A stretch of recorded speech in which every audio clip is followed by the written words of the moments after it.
અમદાવાદના રામોલમાં આતંક મચાવનારાઓને પકડવામાં પોલીસને 4 મહિના લાગ્યા। 4 મહિનાથી ફરાર 3 આરોપીને ક્રાઇમ બ્રાન્ચે ઝડપ્યા। રામોલ વિસ્તારમાં અસામાજિક તત્વોએ આતંક મચાવ્યો હતો। આતંક મચાવી ભાગી છૂટેલા 3 મુખ્ય સૂત્રધાર ઝડપાયા।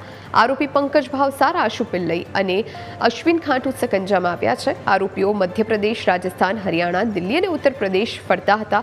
ગુજસીટોક કાયદા પ્રમાણે આગળ તપાસ કરવામાં આવશે। અગાઉ 17 આરોપીની ધરપકડ થઈ ચૂકી છે।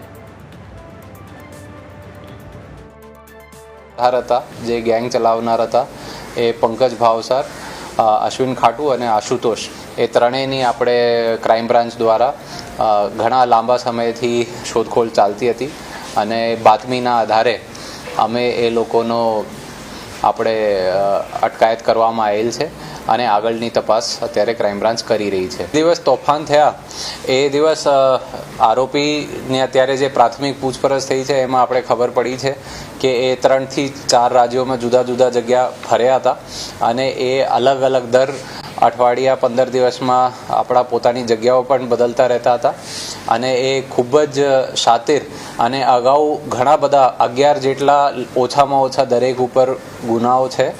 એ પોલીસની કાર્યવાહી અમુક જે એમને લાગતું હતું એના એ વિસ્તારો બદલતા હતા અને પોતપોતાનો જે ઠેકાણો હતો એ પોતાની શાતિર દિમાગ વાપરીને એ પોલીસથી પૂરતું બચવાનો પ્રયત્ન કરતો હતો, પણ ક્રાઇમ બ્રાન્ચ સતત એમના પાછળ પડી હતી। ગુજસીટોકના આપણા કાયદા પ્રમાણે આગળ કાર્યવાહી કરવામાં આવશે એવી આપણે તપાસ અત્યારે ક્રાઇમ બ્રાન્ચ દ્વારા આજની તારીખથી સંભાળવામાં આવેલ છે।